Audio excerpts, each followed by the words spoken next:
Ah, good morning. As you see, I'm not in the office. As you see, I'm outside, and I'm waiting for Clementine to come. And the reason to be out is actually a bit secret. I'm not going to tell you right now, maybe later on. But please comment how you feel, because today we have a very special guest. She's at the real estate, and we're going to talk about the real estate. And, is it good to invest? Because actually I'm interested in investing, and I'm investing in real estate in Bulgaria. And before to do this, please say good morning and have your coffee. And what else? Let's start with Joe.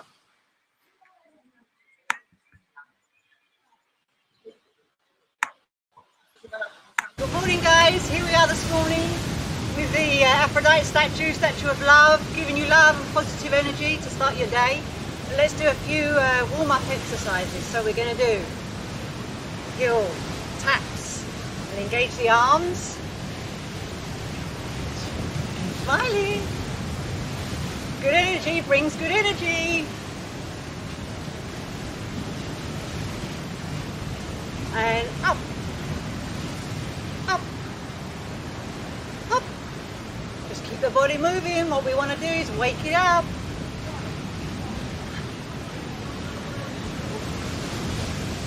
And here we're going to bring in the knee. Knee. If you don't want to do it, you can just move like this. Knee. Up. Up. Up.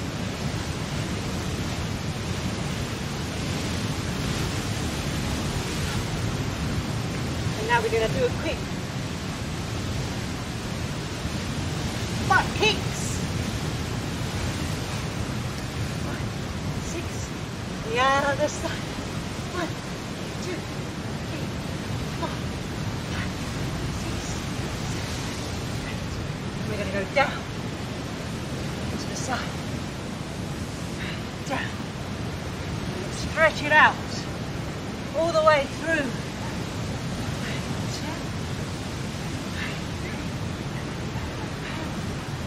Wake up the body. Up. And up. Number 2. And we're nearly done for another fantastic day. Back to you guys.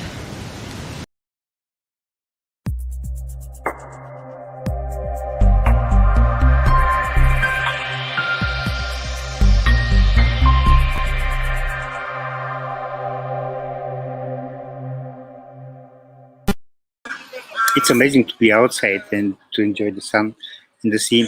I choose something very nice today as a video, as a motivational video. So let's begin with it.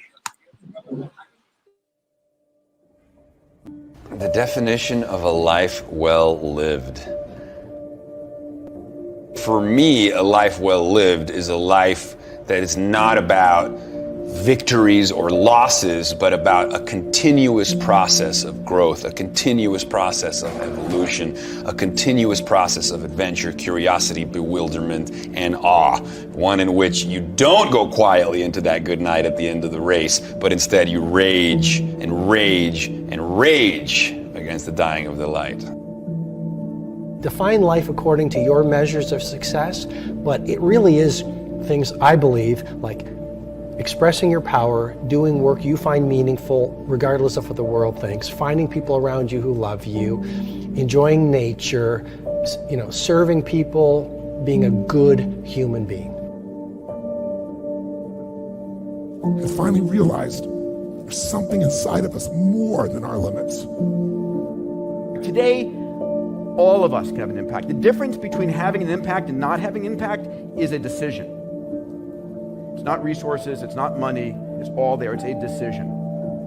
So I want to talk a little bit about mindset today, about thinking, about how we think. Because ultimately it's the most critical thing. What distinguishes us as humans from every other animal, what distinguishes one human from another is how we think. And I want to encourage you to think in what I call a bold and abundant mindset. Because how you think matters, and it changes everything in your business, in your life, everything. We have control of our minute, our hour, our day, our week, our month, and our year. Stop running around being on the receiving end of whatever people want to dump on you. And when you're hanging out with negative, dark, and dysfunctional people, you cannot expect yourself to go to sleep at night and rest. You cannot expect yourself to feel good about your day when you're including negative and dysfunctional people in your day.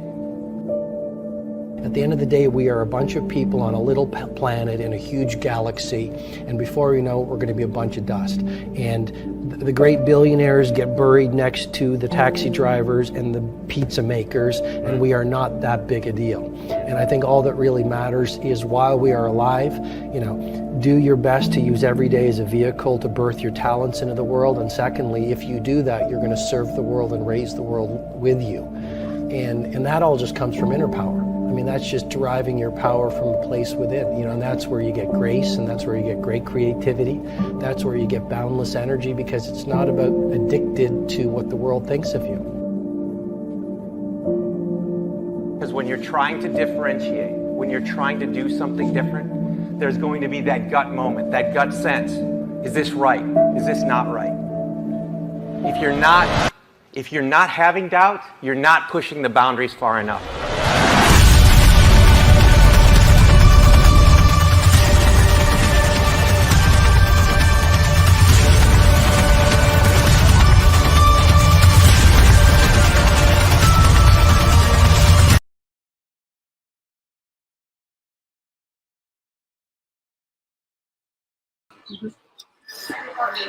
Good morning. Hello, I told them also. Good morning. Anyway, I have my cappuccino. They didn't bring me coffee message. I don't know why. I'm going to talk after with the owner. But let's go back to the topic. By the way, we have a lot of good mornings, great mornings. Good morning, Steve from sunny Paya. Good morning, Sabine from the cold Austria. The rest they're hiding, but I know Svetomir is somewhere here. Anyway, let's go to Sabine, to Melissa. Yeah, because I watched Sabine there and they say, let's go to Sabine. I don't want to go. Sabine, I love you, but I don't want to go in Austria. It's very cold there, okay? We stick here with Melissa in Paphos, and you come to us. We don't go to you. Anyway. Good morning, Melissa. How are you guys? We're good, you? Good, it looks so beautiful where you are. We are in a place that I'm sure very well. We are in Deck. Yes. I recognize that palm tree. We decided this month, because I'm going to make lives from Bulgaria. We're going to be in Kirinya, we hope, around June. So it's not going to be global morning community. It's going to be mobile morning community. Isn't it fantastic? You can just be anywhere and do anything nowadays with technology. Brilliant. Yes. And no one have excuse, man. I was in the traffic. I couldn't wait. I couldn't watch. I was here. I was there. No. Today we invite you because actually I'm very interested and I'm curious what is going on now with the real estate market. Because I'm investing in Bulgaria. Actually, we are investing in Bulgaria. When you get married, everything is ours. It's not yours. And we're investing in Bulgaria in some real estates. But we are planning also to buy an apartment this year here in Cyprus. So I wanted to ask you, how is the market right now? And is it good to invest at this time? Mm-hmm. Yes, so obviously there has been a lot of changes in the market and a lot of uncertainty over the last year. Unfortunately, what happened is that due to coronavirus, a lot of people stopped buying. Even those that didn't have money, they saved their money and they were waiting to see what would happen with prices. So I created a blog at the beginning of the coronavirus to say that the prices are going to go down by at least 30% and to wait to buy. Okay, so because generally real estate prices are cyclical. So they go, up and down, but the general trajectory is up. Okay, so if you look at real estate as a long-term investment, now is always the best time to buy, because 10 years from now, especially with land, the prices go up. Okay, so now prices continue to go down. We also, in Paphos specifically, were very affected by the lack of tourists here. Because there was no tourists, the hotels were closed, and actually 80% of our market is from the UK, and this market disappeared. So this also affected demand. The developers, they had a lot of stock of product, and they were unable to sell because of the passport scandal. So this also affected the demand. So prices are affected by demand and supply. So there was an oversupply of properties on the market. There was a lot of people desperate to sell, to liquidate because they needed cash, a lot of developer properties, and they were affected by demand. Demand decreased, supply increased. So that pushes prices down, okay? Now, are we at the bottom of the trough or at the top of the trough? Because obviously the best time to buy is when prices are down, not when prices are up. At the moment, we are right at the bottom of the trough, it seems, because what will next happen is if they allow the flights back, those people that have been waiting to buy and that they have money, they will start to buy, okay? So at that point is the best time, is when the prices start going up again. That is the best time to buy. So it could be now, it could be the end of the summer, right? But at some point this year, prices are going to start going back up again. So actually, if you have cash, now is a fantastic time to buy. A lot of developers are offering huge discounts. They are cash hungry. So a lot of sellers are desperate to sell. So they'll drop the price a lot more than what you see being advertised. So if you have the cash, like now is definitely the best time to buy. Can I ask you something? Do you think the banks, they are open for giving a loan? Yeah, that's a really good question, actually. We've had a lot of clients trying to, because they realize that now is a good time to buy. And these are generally first-time buyers, so they don't have any property, they don't have a foot on the ladder, they're not invested already in the real estate market. So these kinds of first-time buyers, generally they use mortgages to use other people's money. There's another reason why that's more intelligent, actually, but I'll go into that another time. So they're speaking to the banks to raise funds. Now, the banks are lending, right? But they do have issues with non-performing loans, which they've had to offload a lot to investment companies. But the banks are lending, but they are extremely selective about who they are lending to. So not only do you have to have the 30% down payment, so whatever the price of your property is, if it's 100,000 you're looking to buy, you need 30,000 as a deposit. And don't forget, you'll also need money for title deeds, you'll need money for legal fees as well, and that will need to come out of your cash. So the bank's looking for 30%, but they are also looking for good prospects. So they're not going to lend to just anybody. They are going to ask for mountains and mountains and mountains of paperwork. They want to prove that if you're a couple, for example, like yourselves, they want you to prove that you both have good, stable jobs and regular income with salary. So, you know, and this kind of stuff can't be made up. They need to see bank accounts. They need to see employment contracts. They'll want to see your social insurance payments. So You know why I'm laughing? I remember a few years ago, my cousin divorced with his wife, so they can get a loan. He can get a loan to buy an apartment, and then they get married again. Oh my God, that's one way to do it. Okay, I've not heard that one before. I don't think I'll be advising my clients to do that. Divorce can be expensive, just so you know. Oh, yeah. Can I ask you something? In case, because our plans are to buy 1 bedroom or 2 bedroom apartment, and to rent it, of course. Do you think we can make a yearly 10% passive income from all this? Absolutely. So the way to make money on real estate, okay, it's similar to stocks, but it's a lot of a more long-term strategy. So the way to actually make money from real estate is to buy cheap and sell expensive. And if you can't sell expensive, then just hold on to the property because it becomes a passive earner for you. You can actually make money on property while you sleep.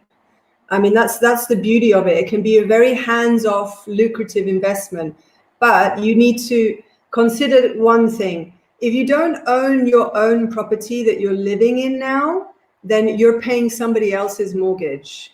So it's better to buy your first property, either with your family. I would say minimum you want a 2-bedroom property, right? Buy cheap now, right? And once you've established, you've continued to pay the mortgage, you've established a relationship with the bank, you can actually use that property, your first initial property, as collateral on the next investment property that you buy. But it's wiser that your first property is the one that you live in, right? Which you can eventually rent out. So when you think about buying, you need to buy something that's in a very rentable area. And I would highly recommend going for a long-term rental investment because you're not so much affected by the tourist market, especially in Paphos. There's always demand for long-term rental, especially for 2-bedroom apartments. I have a 1-bedroom near the mall that I own myself and another 3-bedroom in Universal, and they are never empty.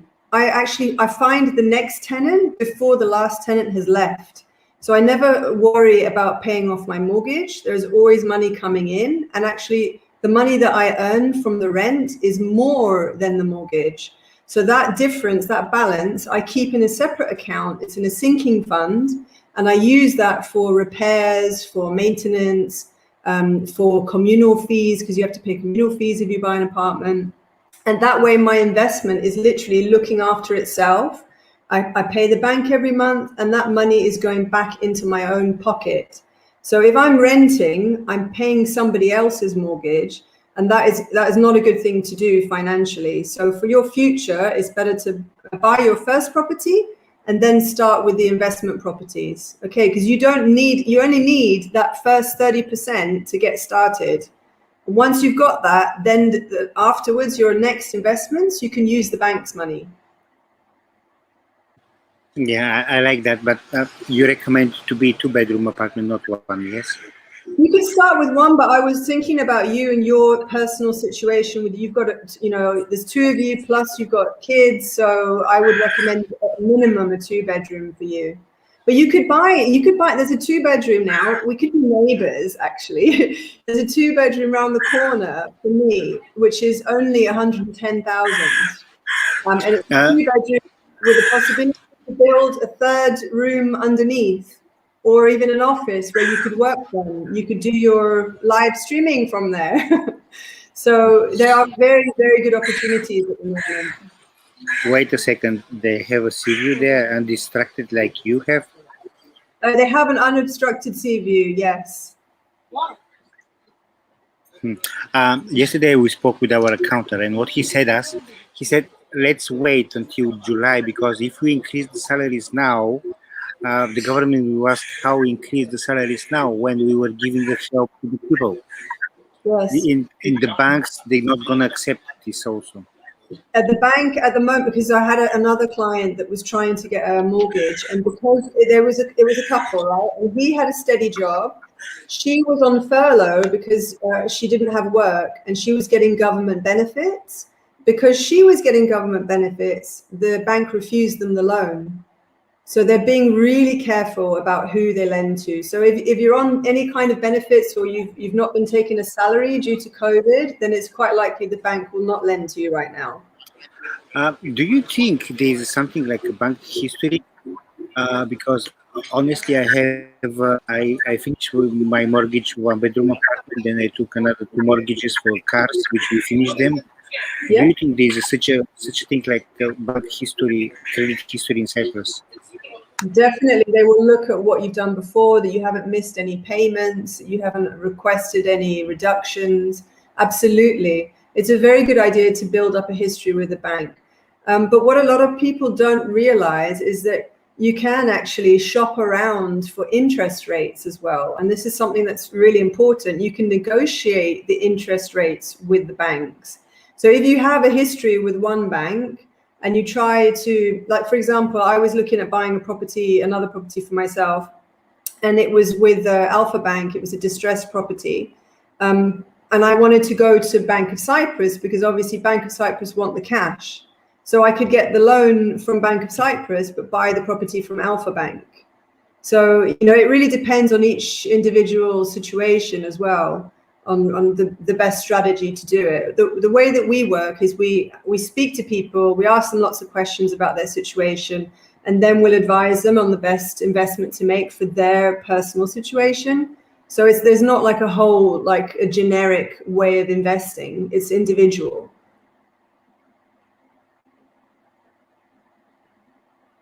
Question. I was thinking, Melissa, why we were looking for, for renting a place for the moment. Yep. Yeah. Why the rent are still so high, according to the This is very interesting, by the way. Yeah. Because there is a lot of demand actually now at the moment, you'll be surprised what's going on. We have a lot of demand from Limassol for rentals. So you remember the price is affected by demand and supply, right? So because there is so much demand from Limassol, we're renting a lot of these more expensive properties, 1,500 up to 5,000 euros to Limassolians. And why is that? Why are they coming to Paphos? Because the rents in Limassol are twice the price of Paphos. Yeah, so they actually are willing to do that drive and come to Paphos. And another phenomenon that we found with rental properties is we have all the millennials that they are working from home. They're just using the internet to work. They're not based in any office. They can live wherever they want. So they're actually moving to Paphos because there's huge taxation advantages for them having their companies set up here. And they're renting in Paphos. And they're also pushing prices up because they're willing to pay huge amounts of money, which we haven't really seen before for rental properties in Paphos. And the other side of it as well is, unfortunately, we have a lot of stubborn landlords who they would rather see the property empty and not earning money than reduce the rent. And I find it really strange because actually, if you think about it, if you reduce the rent by a small amount, then it's the same as leaving the property empty. But leaving a property empty is like the worst thing that you can do to it. It will, get infested. It will get destroyed. It's a terrible thing to leave a property empty. So in my professional opinion, because we do property management as well, it's better to always have a property occupied, even if it's at a lower rent. And also, if you have a really good quality tenant, it's worth giving them a discount if they're going to stay for 5 years and you don't have any vacant periods, because the vacant periods cost money to the landlords.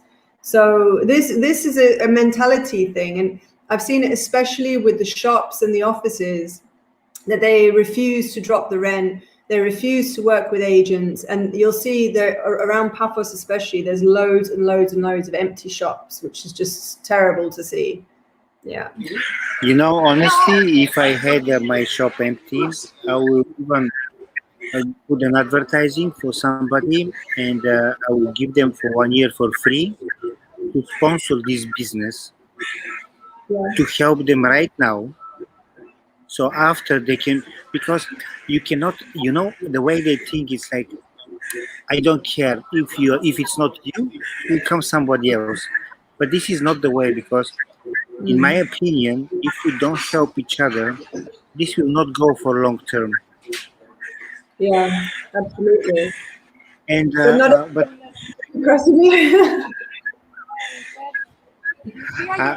I wanted to ask you something, because Clementine turned to the point of renting the apartment. Can you tell me what are the, let's say, not the 10 tips, but the main points which, when we go for a renting, how to choose the better house or a better apartment? Because in Cyprus it's getting very hot, and in the end, if we pay a lot of money for electricity, even if it's 50 euro per month less, in the end we're going to pay, we're going to deduct this money to the electricity anyway. And plus, if it's going to leak water or humidity, what kind of advices you can give us to choose a good quality apartment, which we can also save money from electricity? Do you have another hour?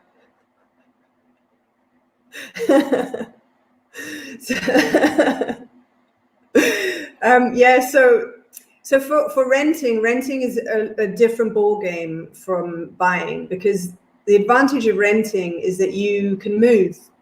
So although you're tied to a 12-month contract generally, because that's how you get the cheaper long-term rental price, you can move if there is an issue. You know, you've got barking dogs next door, or you've got a crazy neighbor. You can move. If you buy, you have to be much more careful and take a lot longer to select the right property.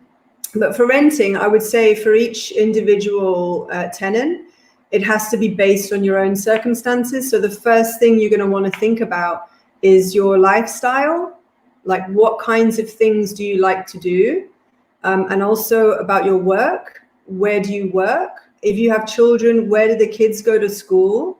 So you really want to be kind of equidistant between those things so that you're not spending too much on petrol, I would say. With regards to the climate and having to use temperature controls, if you move up in the hills slightly, you're going to get more of a breezy property, especially if you're facing towards the coast. So you won't need to use as much air conditioning. But for air conditioning, I would say definitely ask for the EPC, which is the Energy Performance Certificate. By law, every landlord has to supply you with this. And the EPC will tell you about the energy efficiency of the appliances, and if there is insulation in the windows, and how expensive your energy consumption is going to be. Usually the newer properties, so anything built after 2011, are going to have a much higher standard of energy efficiency. So you're looking for A+, basically. But yeah, to find a rental property, you want to just spend at least 1 month. We have people generally that they come to us for rental properties and they have a few days to move. This is usually a bad idea, because then they're just accepting whatever they get and they're not spending their time properly looking around. You know, I would say that at least 1 month and no more than 3 months, because even if you find the right property, you can't ask a landlord to hold a property for 3 months when you're ready. Okay, so I would say maximum 2, but generally 1 month is enough. So you need to look at the time frame. Also, if you're already renting, you want to have positive references from your current landlord, and you need to warn them also that you are looking to move, and then give them the appropriate 1 month notice. Okay, because if you don't handle things correctly with your previous landlord, the new landlord isn't going to be happy to take you if you don't have references. So we always ask tenants for references as well. Then you need to be very, very clear when you approach a good quality agent. First of all, make sure that they're licensed, because there's a lot of agents in Paphos that are not licensed. And I have heard reports of one in particular who is charging tenants a finder's fee, which is totally unethical. Like, he's charging 1,000 euros to tenants just to view properties. And he's pretending that he's going to save them money by negotiating the rent. And this is not true. He's just finding properties and then putting the rent up and pretending to the tenant that he's reduced the rent for them. So he's scamming them, basically. So first of all, choose a very good quality ethical agent. When you approach the agent, it helps if you write down all your lists of requirements. So there's things that we need to know. How soon do you need to move? Exactly what type of property you're looking for. You want a house, you want an apartment, you want a studio. What are the requirements of the property? Do you want furnished, unfurnished? Do you want a pool? Do you want air conditioning? Do you want a sea view? And then what are the extras that you need to think about? Do you have pets? Do you have children? Do you need parking? So if you give us a list of all these requirements, it makes us matching you to the perfect house much easier, especially if you are honest about them. Don't be afraid to tell the agent your budget. This is a ridiculous thing that I see posted on Facebook very often, where people say, oh, don't tell the agent your budget. How can we know that you want a 1-bedroom for 300 or you want a 1-bedroom for 700? So it wastes everybody's time if you're not open about the budget as well. What else can I tell you? That just be honest and make yourself available as well to do viewings. For tenants, we may need to see 4 or 5 properties before you find the right one. When you do see the right property, I recommend that you snap it up as quickly as possible. I tell you what, because long-term rental properties, the market is really hot right now, and they get rented very fast. Last week, I had one house which was on the market for 1,200. We did a YouTube video, a walkthrough, and the YouTube video basically got my phone ringing off the hook. That week, I had 3 viewings, and they were all fighting over the same property. And then we had one person that put a very low offer, and I explained to them, look, we can only do that if there is no other interest and the property's been on the market a long time. This was a fresh property. We had lots of other interest. So somebody else put a higher offer and they got the property. So when you do find what you like, I recommend offering close to the asking price and doing it quickly, because at the moment, long-term rentals are really busy. Okay. Let's not give them all, because as I said, this is going to be the part 1. We're going to have you again in the end. It's going to be a part 2. And I see Margarita from Bulgaria. She's very, very knowledgeable, also a real estate agent, and she have her own company like you, Melissa. I hope, because she said most probably she will come to Peter Sage Millionaire Business School in Cyprus, which we organize in November. I hope she will come so you can meet and you can talk. Maybe you're gonna work in the future together. But language, so we'll understand each other. Yeah. So let's leave them so far. The people, if they want to go to talk to the banks in case they want to buy something, like I'm gonna go now. I already have an appointment with my banker to see about. And yes, we're gonna see you in 2 weeks. In this case, in this time, if the people have some questions, give them to us, and we're going to give them to you, the questions. If somebody wants information about you, we are more than welcome to, we're more than happy to give them the information, because we know you are not only an amazing agent, but you are an amazing person too. And you are our friend and big support of Global Money Community. So, my love, you want to say something? So thank you very much, Melissa, for all of this information. We'll see you soon anyway. Wonderful. Yes. Thank you guys for the wonderful thing that you're doing here. Thank you so much. Enjoy the sunshine. Thank you. Thank you. Bye. Bye. Thank you. Bye.